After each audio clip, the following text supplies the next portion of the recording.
ओम शांति। नए वर्ष में आप सबको ढेर सारी शुभकामनाएं। आज है 1 जनवरी 2021। आज बाबा ने कहा, मीठे बच्चे, तुम्हें पावन दुनिया में चलना है, इसलिए काम महाशत्रु पर जीत पानी है। काम जीत जगत जीत बनना है। प्रश्न, हरेक अपनी एक्टिविटी से कौन सा साक्षात्कार सबको करा सकते हैं? उत्तर, मैं हंस हूं या बगुला हूं। यह हर एक अपनी एक्टिविटी से सबको साक्षात्कार करा सकते हैं, क्योंकि हंस कभी किसी को दुख नहीं देंगे। बगुले दुख देते हैं, वो भिखारी होते हैं। तुम बच्चे अभी बगुले से हंस बने हो। तुम पारस बुद्धि बनने वाले बच्चों का कर्तव्य है सबको पारस बुद्धि बनाना। ओम शांति। जब ओम शांति कहा जाता है तो अपना स्वधर्म याद पड़ता है। घर की भी याद आती है, परंतु घर में बैठे तो नहीं जाना है। बाप के बच्चे हैं तो जरूर अपना स्वर्ग भी याद करना पड़े। तो ओम शांति कहने से यह सारा ज्ञान बुद्धि में आ जाता है। मैं आत्मा शांत स्वरूप हूं, शांति के सागर बाप का बच्चा हूं। जो बाप स्वर्ग स्थापन करते हैं वो बाप ही हमको पवित्र शांत स्वरूप बनाते हैं। मुख्य बात है पवित्रता की। दुनिया ही पवित्र और अपवित्र बनती है। पवित्र दुनिया में एक भी विकारी नहीं है। अपवित्र दुनिया में 5 विकार है, इसलिए कहा जाता है विकारी दुनिया। वो है निर्विकारी दुनिया। निर्विकारी दुनिया से सीढ़ी उतरते उतरते फिर नीचे विकारी दुनिया में आते हैं। वह है पावन दुनिया और यह है पतित दुनिया। वह है दिन सुख और यह है भटकने की रात। यूं तो रात में कोई भटकता नहीं है, परंतु भक्ति को भटकना कहा जाता है। तुम बच्चे अब यहां आए हो सदगति पाने। तुम्हारी आत्मा में सब पाप थे, 5 विकार थे। उनमें भी मुख्य है काम विकार, जिससे ही मनुष्य पाप आत्मा बनते हैं। यह तो हर एक जानते हैं, हम पतित हैं और पाप आत्मा भी हैं। एक काम विकार के कारण सब क्वालिफिकेशन बिगड़ पड़ती है। इसलिए बाप कहते हैं, काम को जीतो तो तुम जगत जीत अर्थात नए विश्व के मालिक बनेंगे। तो अंदर में इतनी खुशी रहनी चाहिए।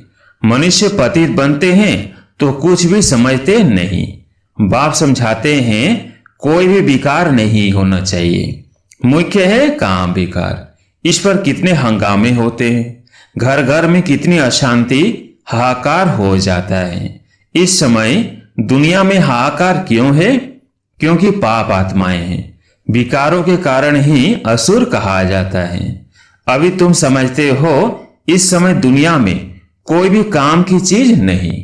भंभोर को आग लगनी है। जो कुछ इन आंखों से देखा जाता है सबको आग लग जाएगी। आत्मा को तो आग लगती नहीं। आत्मा तो सदैव जैसे इंश्योर है, सदैव जीती रहती। आत्मा को कभी इंश्योर कराते हैं क्या? शरीर को इंश्योर कराया जाता है। आत्मा अविनाशी है। बच्चों को समझाया गया है यह खेल है। आत्मा तो ऊपर रहने वाली 5 तत्वों से बिल्कुल अलग है। 5 तत्वों से सारी दुनिया की सामग्री बनती है। आत्मा तो नहीं बनती है। आत्मा सदैव है ही। सिर्फ पुण्य आत्मा पाप आत्मा बनती है। आत्मा पर ही नाम पड़ता है पुण्य आत्मा पाप आत्मा। 5 विकारों से कितने गंदे बन जाते हैं। अब बाप आए हैं पापों से छुड़ाने। विकार ही सारा कैरेक्टर बिगाड़ते हैं। कैरेक्टर किसको कहा जाता है यह भी समझते नहीं। यह ऊंच से ऊंच रूहानी गवर्नमेंट। पांडव गवर्नमेंट न कर तुमको ईश्वरीय गवर्नमेंट कह सकते हैं। तो तुम समझते हो हम ईश्वरीय गवर्नमेंट हैं। ईश्वरीय गवर्नमेंट क्या करती है? आत्माओं को पवित्र बनाकर देवता बनाती है। नहीं तो देवता कहां से आए यह कोई भी नहीं जानते। है तो यह भी मनुष्य, परंतु देवता कैसे थे, किसने बनाया? देवताएं तो होते ही है स्वर्ग में। तो उन्हों को स्वर्गवासी किसने बनाया? स्वर्गवासी फिर जरूर नरकवासी बनते हैं। फिर स्वर्गवासी। यह भी तुम नहीं जानते थे, तो और फिर कैसे जानेंगे? अब तुम समझते हो कि ड्रामा बना हुआ है, इतने सब एक्टर्स हैं। ये सब बातें बुद्धि में होनी चाहिए। पढ़ाई तो बुद्धि में होनी चाहिए ना, और पवित्र भी जरूर बनना है। पतित बनना बहुत खराब बात है। आत्मा ही पतित बनती है, एक दो में पतित बनते हैं। पतितों को पावन बनाना यह तुम्हारा धंधा है। पावन बनो तो पावन दुनिया में चलेंगे, यह आत्मा समझती है। आत्मा न हो तो शरीर भी ठहर ना सके, रेस्पॉन्ड मिल न सके। आत्मा जानती है हम असूल पावन दुनिया के रहवासी हैं। अभी बाप ने समझाया है तुम बिल्कुल ही बेसमझ थे, इसलिए पति दुनिया के लायक बन पड़े हो। अब जब तक पावन नहीं बनेंगे तब तक स्वर्ग के लायक नहीं बन सकेंगे। स्वर्ग की भेंट भी संगम पर की जाती है, वहां थोड़ी भेंट कर सकेंगे। इस संगम युग पर ही तुमको सारा ज्ञान मिलता है, पवित्र बनने का हथियार मिलता है। एक कोई कहा जाता है पतित पावन बाबा, हमको ऐसा पावन बनाओ। यह स्वर्ग के मालिक है ना, तुम जानते हो हम इस स्वर्ग के मालिक थे, फिर 84 जन्म लेकर पतित बने हैं। श्याम और सुंदर, इनका नाम भी ऐसा रखा है। कृष्ण का चित्र श्याम बना देते हैं, परंतु अर्थ थोड़ी समझते हैं। कृष्ण की भी तुमको कितनी क्लियर कर समझानी मिलती है। इनमें दो दुनियाएं कर दी है, वास्तव में दो दुनियाएं तो है नहीं, दुनिया एक ही है। वो नई और पुरानी होती है। पहले छोटे बच्चे नए होते हैं, फिर बड़े बन बूढ़े होते हैं। तो तुम कितना माथा मारते हो समझाने के लिए, अपनी राजधानी स्थापन कर रहे हो ना। लक्ष्मी नारायण ने समझा है ना, समझ से कितने मीठे बने हैं। किसने समझाया? भगवान ने। लड़ाई आदि की तो बात ही नहीं। भगवान कितना समझदार, नॉलेजफुल है, कितना पवित्र है। शिव के चित्र के आगे सब मनुष्य जाकर नमन करते हैं, परंतु वो कौन है, क्या करते हैं, यह कोई नहीं जानते। शिव, काशी, विश्वनाथ, गंगा, बस शिव कहते रहते हैं, अर्थ जरा भी नहीं समझते। समझाओ तो कहेंगे तुम क्या हमको समझाएंगे, हम तो वेद शास्त्र आदि सब पढ़े हैं। परंतु राम राज्य किसको कहा जाता है यह भी कोई जानते नहीं। राम राज्य सतयुग, नई दुनिया को कहा जाता है। तुम्हारे में भी नंबरवार है जिनको धारणा होती है। कई तो भूल भी जाते हैं क्योंकि बिल्कुल ही पत्थर बुद्धि बन गए हैं। तो पारस बुद्धि जो बने हैं उनका काम है औरों को पारस बुद्धि बनाना। पत्थर बुद्धि की एक्टिविटी वही चलती रहेगी, क्योंकि हंस और बगुले हो गए ना। हंस कभी किसको दुख नहीं देते, बगुले दुख देते हैं। कई हैं जिनकी चाल ही बगुले मिसल होती है, उनमें सब विकार होते हैं। यहाँ भी ऐसे बहुत विकारी आ जाते हैं जिनको असुर कहा जाता है, पहचान नहीं रहती। बहुत सेंटर्स पर भी विकारी आते हैं, बहाना बनाते हैं हम ब्राह्मण हैं, परंतु है झूठ। इसको कहा ही जाता है झूठी दुनिया। वो नई दुनिया सच्ची दुनिया है। अभी है संगम।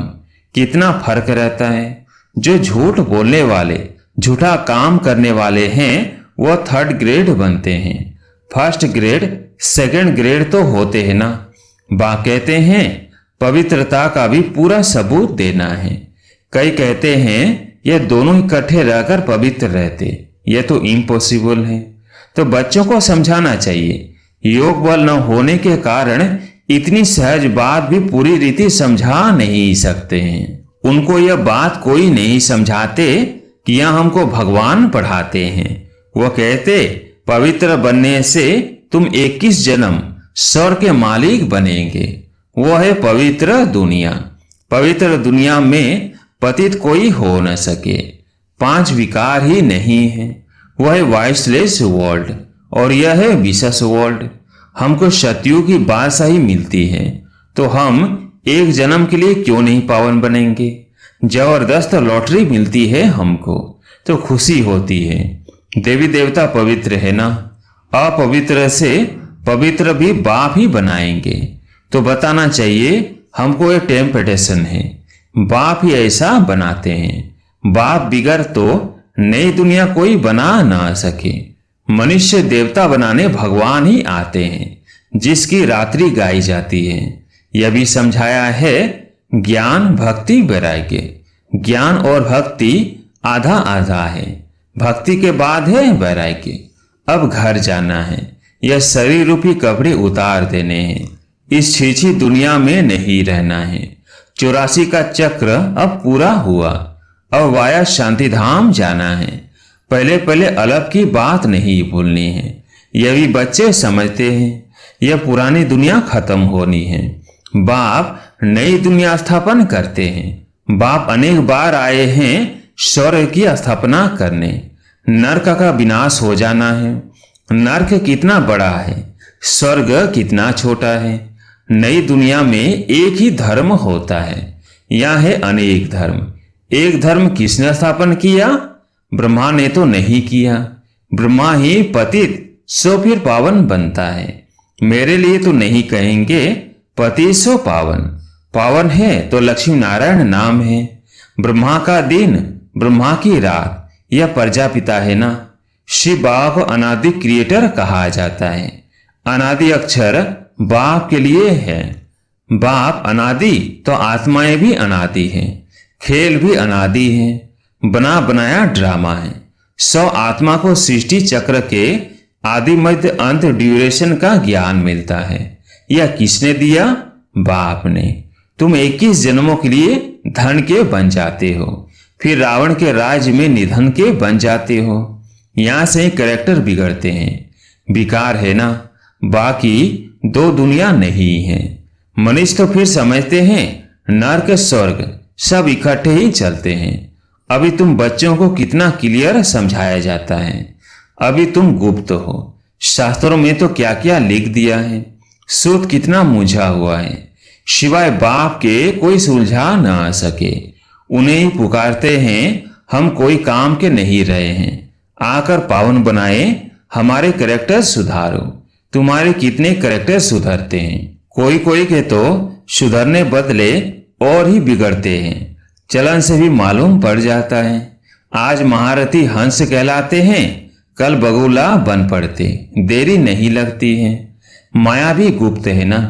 क्रोध कोई देखने में थोड़ी आता है। भौं भौं करते हैं तो फिर वो बाहर निकलने से दिखाई पड़ता है। फिर आश्चर्य सुनंती कथनती भागंती हो जाते हैं। कितना गिरते हैं, एकदम पत्थर बन जाते हैं। इंद्रप्रस्थ की भी बात है ना। मालूम तो पड़ ही जाता है। ऐसा फिर सभा में नहीं आना चाहिए। थोड़ा बहुत ज्ञान सुना है तो स्वर्ग में आ ही जाते हैं। ज्ञान विनाश नहीं हो सकता। अब बाप कहते हैं तुमको पुरुषार्थ कर ऊंच पद पाना है। अगर विकार में गए तो पद भ्रष्ट कर देंगे। सूर्यवंशी चंद्रवंशी बनेंगे, फिर वैश्यवंशी शूद्रवंशी। अभी तुम समझते हो यह चक्र कैसे फिरता है। वो तो कलयुग की आयु ही 40,000 वर्ष कह देते हैं। सीढ़ी तो नीचे उतरनी होती है ना। 40,000 वर्ष हो तो मनुष्य ढेर हो जाए। 5,000 वर्ष में ही इतने मनुष्य हैं जो खाने को नहीं मिलता, तो इतने 1000 वर्षों में कितना वृद्धि हो जाए। तो बाप आकर धीरज देते हैं। पतित मनुष्यों को तो लड़ना ही है। उन्हों की बुद्धि इस तरफ आ ना सके। अब तुम्हारी बुद्धि देखो कितनी बदलती है। फिर भी माया धोखा जरूर देती है।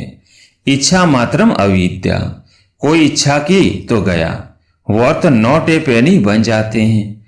अच्छे अच्छे महारथियों को भी माया कोई न कोई प्रकार से कभी धोखा देती रहती है। फिर वह दिल पर चढ़ नहीं सकते, जैसे लौकिक माँ बाप के दिल पर नहीं चढ़ते हैं।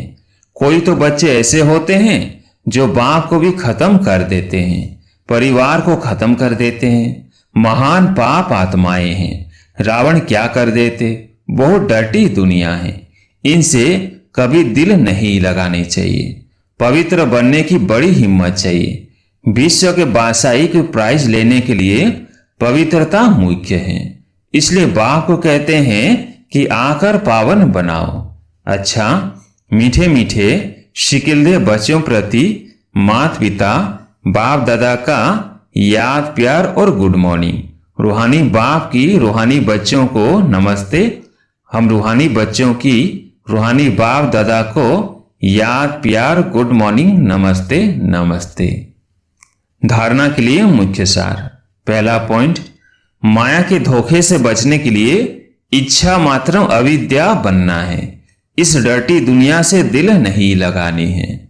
दूसरा, पवित्रता का पूरा पूरा सबूत देना है। सबसे ऊंचा कैरेक्टर ही पवित्रता है। अपने आप को सुधारने के लिए पवित्र जरूर बनना है। आज प्यारे मीठे बाबा का वरदान, अपने एकाग्र स्वरूप द्वारा सूक्ष्म शक्ति की लीलाओं का अनुभव करने वाले अंतर्मुखी भव।